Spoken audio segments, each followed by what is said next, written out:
Artificial Frontier Podcast. Hey everyone, welcome back for another deep dive. This time, we're going to unpack a really charged chapter in American history, the CIA Contra crack cocaine controversy. Yeah, this one's got it all. Covert ops, the drug war, and a journalist who risked everything to uncover the truth. We're diving deep into declassified documents, congressional hearings, firsthand accounts, the works, to see if we can make sense of it all. It's a long and winding story. So let's rewind back to the 1980s, set the scene. Crack cocaine is ravaging communities. The U.S. is backing these rebels in Nicaragua called the Contras. What's the connection? You got to remember the context. Crack was hitting black communities especially hard, and the U.S. government saw Nicaragua's leftist Sandinista government as a threat. So they backed the Contras who were fighting to overthrow them. Okay, so the U.S. is supporting the Contras. Makes sense on the surface, I guess, but wasn't there a ton of controversy around that? Oh yeah, big time. Lots of people argued that by supporting the Contras, the U.S. was making the region more unstable and even fueling human rights abuses. And this is where Gary Webb comes in, right? The journalist. Exactly. Gary Webb. He was a reporter for the San Jose Mercury News. In 1996, he dropped this bombshell series called Dark Alliance, and it linked the CIA directly to the crack epidemic. Wait, hold on. So are we talking about the Contras who were backed by the U.S. also being involved in drug trafficking? That was exactly Webb's claim. He said a drug ring run by Danilo Blandon and Norrin Meneses, these guys had ties to the Contras, was supplying cocaine to a huge L.A. drug dealer, Freeway, Ricky Ross. And Webb's reporting suggested they used the profits to fund the Contras, possibly with the CIA knowing about it. Wow. So you're saying there's a chance the CIA was basically helping to fund a war with money made from selling crack in American cities. You got it. And all this during the peak of the crack epidemic, which was disproportionately impacting black communities, as we said. Are getting it. Webb's reporting pointed to this really disturbing connection. The CIA, the drug war, and all the devastation happening in communities back home.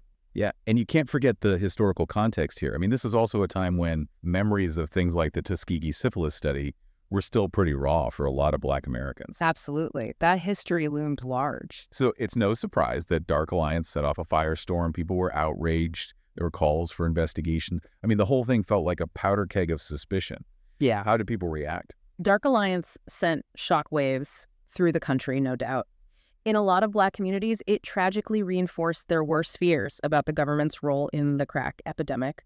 But it also faced a huge backlash, and not just from the government. Right. I was just thinking about that.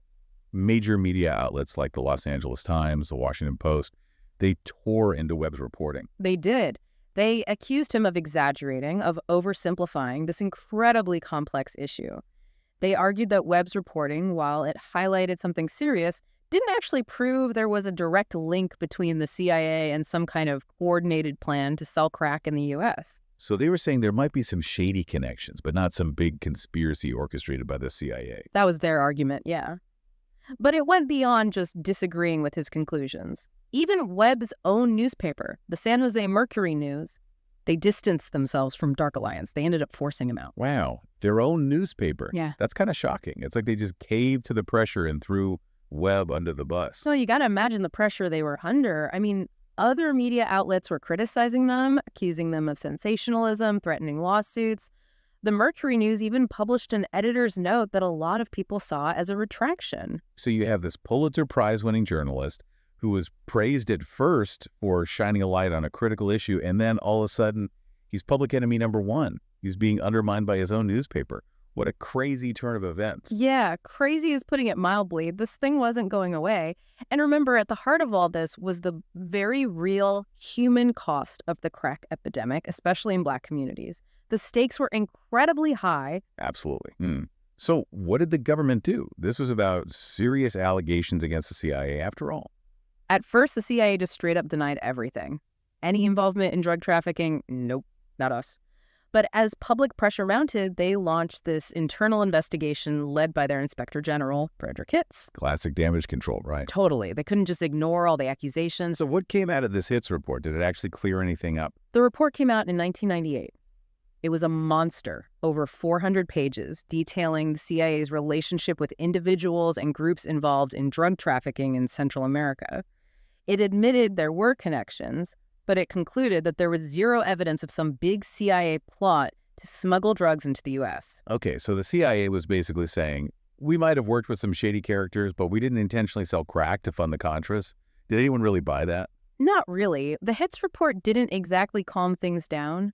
Critics, especially in communities hit hard by the crack epidemic, saw it as the CIA trying to admit to some things without actually taking responsibility for the consequences. The old mistakes were made, but nobody's really to blame defense. Yep, pretty much. The report called it a bureaucratic failing, not intentional policy. A bureaucratic failing. I wonder how that went over with families devastated by the very drugs being trafficked. Exactly. The Hits report was supposed to provide answers, but it didn't really deal with the deep distrust that a lot of people, especially Black communities, felt towards the government. So it's bigger than just the CIA, the Contras, and crack. It speaks to something systemic about who has power, who people believe, and who ends up suffering the consequences. That's it exactly. And that leads us to a pivotal moment in all of this, the congressional hearings. Right, because you've got the media debating, the CIA doing its own investigation, but people still want answers. It's no wonder Congress got involved. Yeah. So what happened at those hearings? Well, in 1998, the House Intelligence Committee held hearings specifically on these allegations. CIA, Contras, crack. They called Frederick Hitz, the guy who wrote the CIA report, to testify. I bet those hearings were intense. Did anyone directly challenge Hitz? Oh, absolutely. One of the most vocal critics was Congresswoman Maxine Waters. She represented South Central Los Angeles, a community hit extremely hard by the crack epidemic. She argued that the report was way too narrow in its focus, that it ignored the bigger picture and the lived experiences of the people impacted by crack. Maxine Waters always keeps it real. I bet her voice in those hearings was powerful. Did they actually lead to any real change, though? While the hearings didn't lead to any criminal charges or major policy changes, they did put a spotlight on the controversy. They gave a platform to voices that had been kind of drowned out in the media frenzy around Dark Alliance. Those hearings amplified voices like Maxine Waters, who demanded accountability and questioned the CIA's role in the grand scheme of the crack epidemic. Exactly. And it showed that this controversy was far from over. Wow. It seems like we're at a crossroads here. We've covered a lot, but there are still so many questions. That's what's so fascinating about all of this. It's like peeling back the layers of an onion. You think you're getting somewhere, and then bam, a whole new set of complexities. We got to remember those official investigations, they might have wrapped things up, but this whole Dark Alliance thing, it wasn't over. Not by a long shot. The series really left a mark, especially on Black communities, even with all the attempts to discredit it. That's important to remember. You have the official line from the government and some big media outlets saying there was no direct CIA conspiracy. But that didn't line up with what a lot of people experienced, especially in communities hit hardest by crack. Exactly. The official story focused on bureaucratic mess-ups, a few bad apples, It didn't really grapple with the systemic issue, the historical context that fed into this whole controversy. And remember, this was all going down during the peak of the war on drugs, mass incarceration, racial disparities in sentencing, the whole 9 yards. So you've got the official story, the CIA wasn't directly dealing drugs. But then you have these communities reeling from the devastation of crack, looking for answers, for someone to be held accountable, for something that makes sense of the suffering they've seen firsthand. And for a lot of people, Dark Alliance, even with its flaws, it resonated with their experiences. It felt like confirmation of their deepest fears about the government, about it playing a role in the very crisis they were trying to survive. Yeah, I get that. If you've seen your community torn apart by crack, the idea that the government might have played a part even indirectly, it's not something you can just brush aside. Especially with the history of government abuses, right? Experimentation on marginalized communities. I mean, the Tuskegee syphilis study that was still pretty fresh in the minds of many African Americans, this idea of the government being complicit in something harmful, even unintentionally, wasn't some crazy conspiracy theory to them. It's like all these things came together to create this perfect storm of distrust, this explosive story about the CIA and drugs, a history of documented abuses, and a community already deeply affected by the crack epidemic. No wonder Dark Alliance hit a nerve, especially in those communities. And that's why even with the media backlash, the official investigations, the legacy of Dark Alliance is still with us. It still sparks debate about race, national security, the war on drugs. It raises these critical questions about media responsibility, about what happens when a small newspaper challenges the official narrative. Speaking of challenging narratives, what happened to Gary Webb after all this? Could he even work as a journalist after being forced out of the Mercury News? Sadly, no, Webb's career never really recovered. He had a hard time finding work at big news organizations. Dark Alliance followed him everywhere he went. He did some freelance stuff, wrote a book, digging deeper into his reporting, but he never got back to where he was before. So this journalist who took on this really sensitive, controversial story, who was celebrated for his work at first, ends up paying a huge price. It's heartbreaking. What happened to him? The story gets even more tragic. In 2004, when he was only 49, Gary Webb took his own life. Wow. Yeah. That's awful.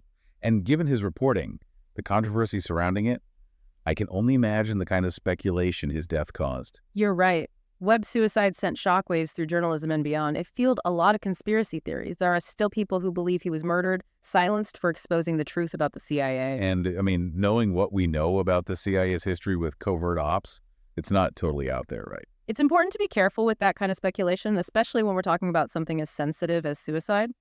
Officially, Webb's death was ruled a suicide. And while you can always question official narratives, there's no hard proof of foul play. Right, of course. But even if it was a suicide, it's hard not to see it as connected to the immense pressure, the backlash he faced after Dark Alliance. I think that's a valid way to see it.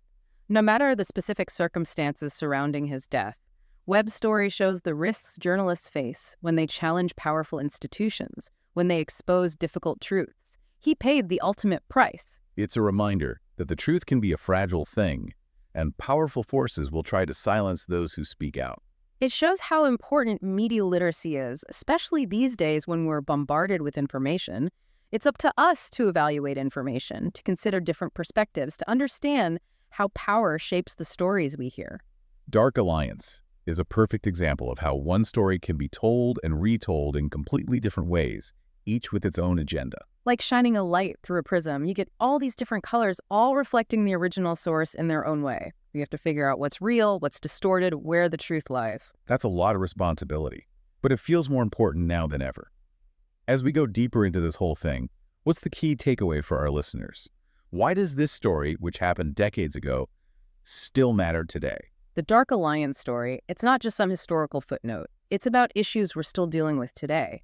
The militarization of U.S. foreign policy, the devastating impact of the war on drugs, especially on marginalized communities, the fight for racial justice in America. It also makes us think about the media's role in holding power accountable and how crucial it is to listen to voices that have been silenced or ignored. Exactly.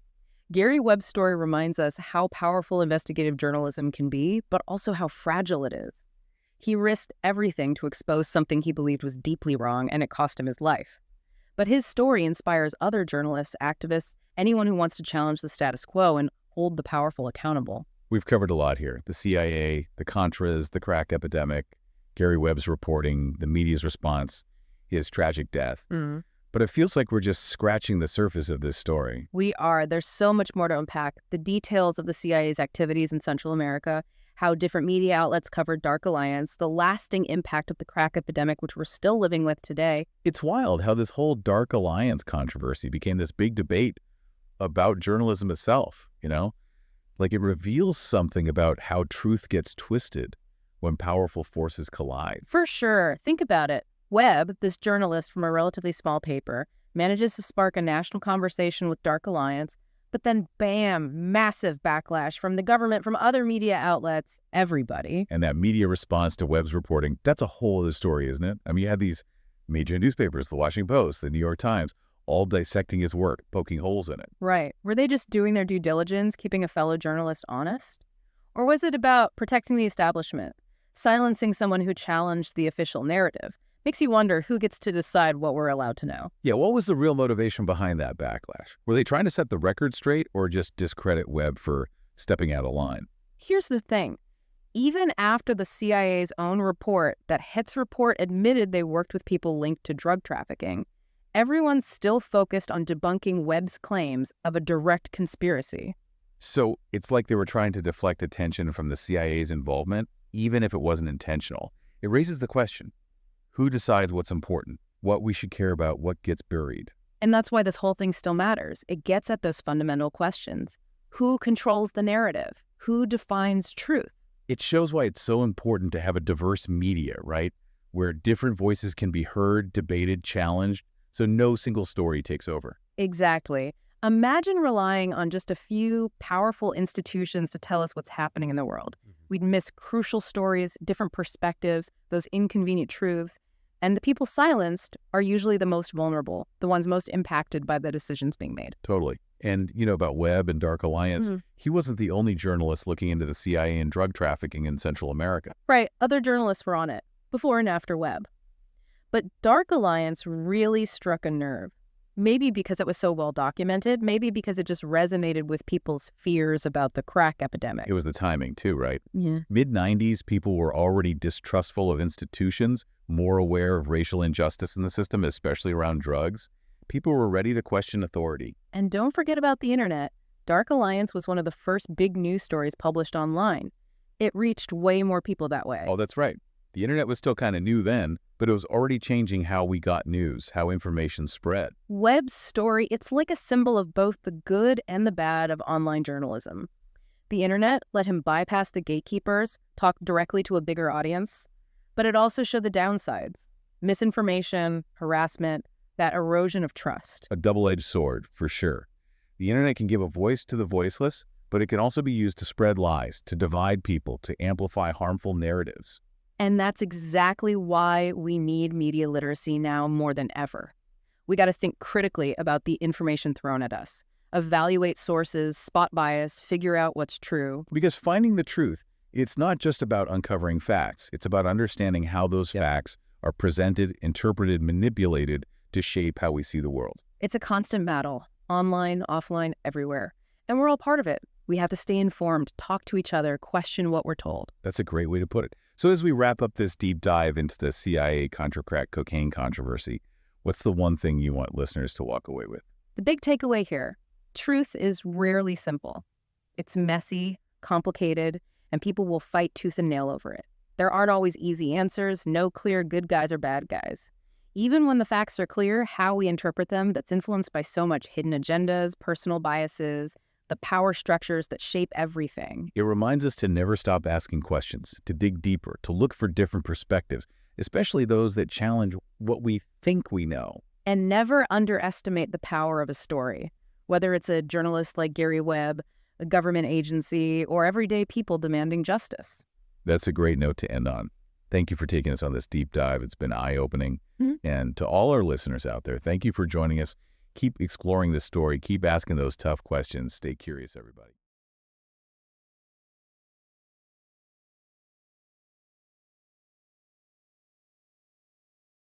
Artificial Frontier Podcast.